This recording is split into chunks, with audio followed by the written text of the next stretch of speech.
situations, barely missing out on top 8 of Xeno Wi-Fi a couple weeks ago. But again, the bracket right before that was Season 7, Week 8 of DNA, finishing 3rd there. They're looking for far more than 3rd here. I'll have to go through the Bayonetta of Amaryllis in order to do it. Welcome to Losers Final here at Fusion.exe. Winner goes on, loser gets out, and Pokemon Stadium will be the destination for game number 1, and a nice start for Amaryllis. You wanted to come out guns blazing, both metaphorically and literally. Seems to be doing just that, Hangman. You know, when the name of the game is speed and having a lot of ground to cover, I guess keeping your opponent at the ledge is the best way to deny them that space. And Amaryllis is doing a good job starting things off to build up that damage pretty freely. But I feel like Dylan is going to be exercising his ability to get out of these squirrely situations very often across this set. And being able to mix up those movement options, I think, is going to be pivotal to Dylan and how well he can navigate across the higher percentages that these characters are bound to be staying at for long amounts of time. Zapped in the back. Amaryllis not going to appreciate that. Dylan trying to shorten down this deficit, and indeed is capable of doing so. The steady as she goes sort of navigation of these choppy losers bracket waters that Dylan is going to have to employ certainly could pay dividends. However, Amaryllis, sometimes it's just hard to stop. But Dylan looking to put a stop to that run right here. A beautifully executed flip kick into boost kick is going to be what takes the first stock of this best of 5 clip. We saw something right there that I think is pretty interesting, where Dylan tried to come down with down air, and Amaryllis managed to anti-air with up tilt. Typically speaking, up tilt is the combo starter, a quite essential one at that for Bayonetta's kit. But it finding another piece of utility in this matchup might be really important for Amaryllis. I mean, when you're talking about two consistently great offensive forces like Amaryllis and Dylan, it really might just come down to survivability. How efficient can you be with your stocks? How long can you make these things last? Like, how high can these numbers go? How red can those numbers get before you finally are forced to give up the ghost? In this case, I have to give the advantage to Dylan, but Amaryllis is so explosive that really, I'm not sure if there's an advantage to be had here, Hangman. The issue at hand is the fact that both of these characters do a very good job of getting numbers high and doing something with those high numbers. It's just slightly offset in both ways, where Bayonetta is, of course, able to just be a complete number grinder, combo after combo, leading to plenty of damage. And then with Zero Suit, while she doesn't have as many combos, she clearly has no problem getting those kills. Another one in Dylan's favor. Yeah, those set kill confirms, those bread and butters, they loom so large when it comes to these brackets, and Bayonetta has to work just a little bit harder, has to make those reads just a little bit harder. Of course, when you have a fresh Witch Time and a giant Demon Wicked Weave to secure that kill, well, makes it just a little bit easier. The great equalizer, as it may come to be known, excuse me. I'm so excited I'm getting my words twisted. What else is there to be said? One stock apiece as we go into these final moments of game number 1.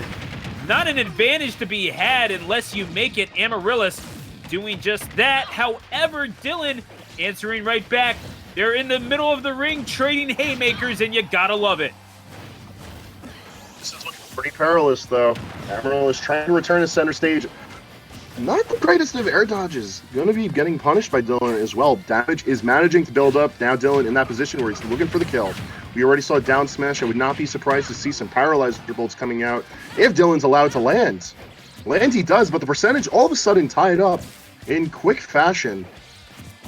Things being allowed to land because Amaryllis is kind of seeding the stage, looking for those kills in the air. But just as I say that, you get caught lacking in front of him. That Wicked Weave is going to come right out. Catch this giant demonic hand, says Amaryllis as they go up 1-0. So you wanted center of the stage haymakers? How is that for you? Forward smash out of errant movement. Amazing look for Amaryllis as he manages to steal away game 1. I mean, seal it away or steal it away. I could believe either one. That could have gone either way. That Absolutely. felt super even. I am not sure if that's as convincing a win as you wanted if you're Amaryllis, but then again, that's exactly a shot in the arm that you needed as you're working through this losers bracket with as much diligence as you have been as Amaryllis after being sent to the losers bracket by Zane all those rounds ago, Hangman. This is a tour de force here as you're about to qualify for winner's side top 16, but then you run into Zane. You wind up taking a game off of Zane with your Robin, but then game 3 on Smashville, you fall victim to that duck hunt. It happens to the best of us. Who can possibly blame them? But, I mean, what we've been seeing thus far from Amaryllis and the Bayonetta, nothing short of impressive. This losers bracket run, we can analyze in depth after this, but right now, Dylan in very real danger of going down 2-0 if this keeps up. Amaryllis showing us something special. Crazy to think both of these players just out here fighting for the right to fight Zane over in Grants. But I don't know. I feel like at some point Dylan's going to make the adaptations that's going to make this a difficult fight for Amaryllis. When that happens, though, I don't know when. And I honestly can't tell you what it's going to take for both of these players to properly adapt as things move on. Because Amaryllis has had no problem with building up this damage in explosive fashion. We saw an early combo that bled into the triple digits. Now, don't get me wrong. Bayonetta's combo potential nearly unrivaled in this game. But getting that high up of 1 point of contact, it's hyperbolic even by the standards of this character. Just like that, Witch Time to up smash connects our next kill.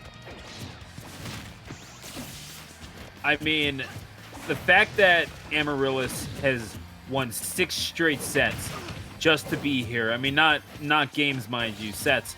But this is at least 4 straight games that they've won. Absolutely on fire. It is a pleasure to watch this quality of Smash, and certainly a treat to see a Bayonetta getting this far and achieving what they are in this bracket. Dylan showing us something special as well as they have this lead in this game number 2, and I'm kind of liking this adaptation from Dylan, but just as I say that, your lead is gone! And you'll miss it. That's just how it is. I said earlier, I think during the pregame or the beginning of the first game, but if you're wayward with your jumps against Bayonetta, you're asking for disaster. That's just how it is. And if you allow Bayonetta the opportunity to catch you while you're out of a jump, you're only looking for a harder fight to try and survive. A great kill from Amaryllis lets him secure a lead, but for how long? We already see Dylan on the hunt to try and equalize these stocks.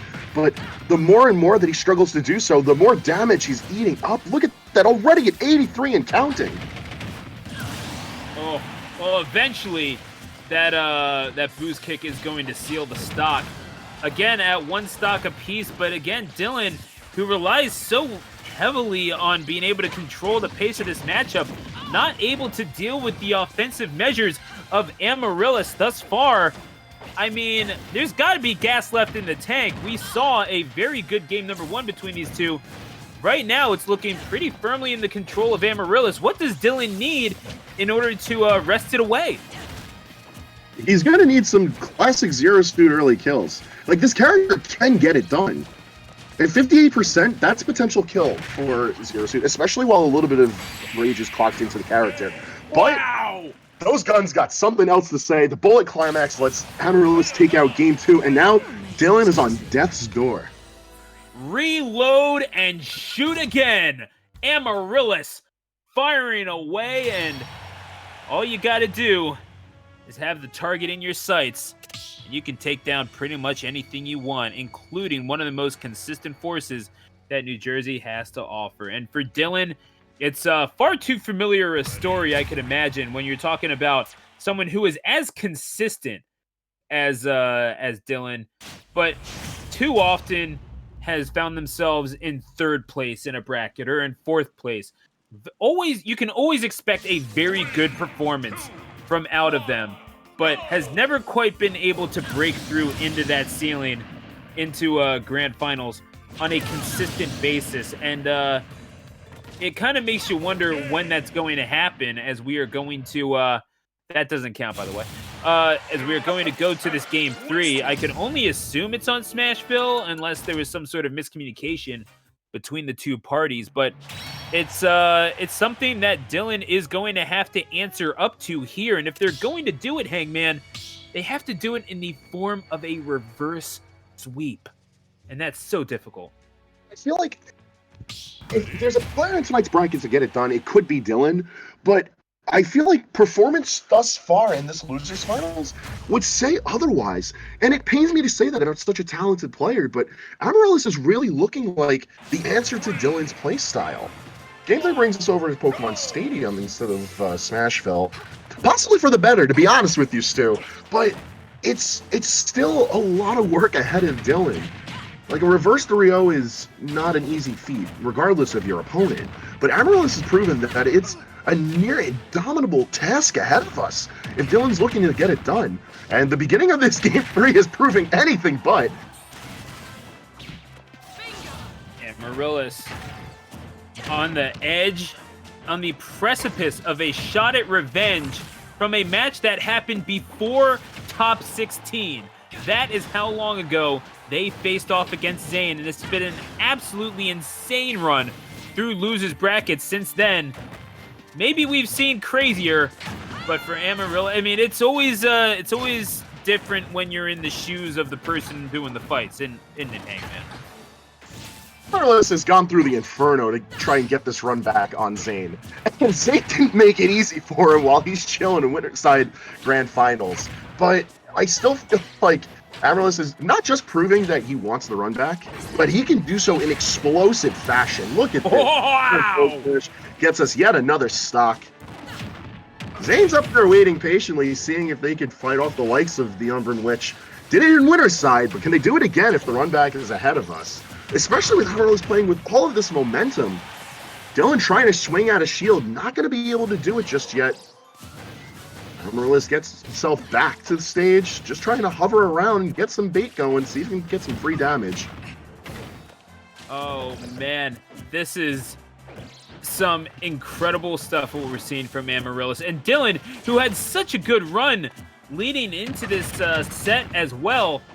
I mean, I don't want... The tragedy of it being that they have not gotten a win since winner's semifinal and did not play a bad game at all in that game number 1. Amaryllis perhaps is taking over a little bit in number 2, but right now, looking to even things back up, it's so hard to garner momentum against a burst-heavy character like Bayonetta, and you got caught off stage. What more can you do? Dylan, searching for answers right now, well capable of getting it, but man, Amaryllis is just such an unstoppable force right now as we're going to the last stop potentially in this losers final. One of the interesting things about Bayonetta, ever since the character's seen considerable buffs, is like the validity of this character returning to form. Maybe not to such a controlling extent as we've seen in previous iterations of Smash, to seeing the character just from a meta perspective. And there's plenty of well-known Bayonetta players, but very rarely do we see them operating in bracket. To see one of the representatives not often talked about this deep in tonight's bracket gives some credence to the fact that Bayonetta may be a threat that needs to be on people's radars.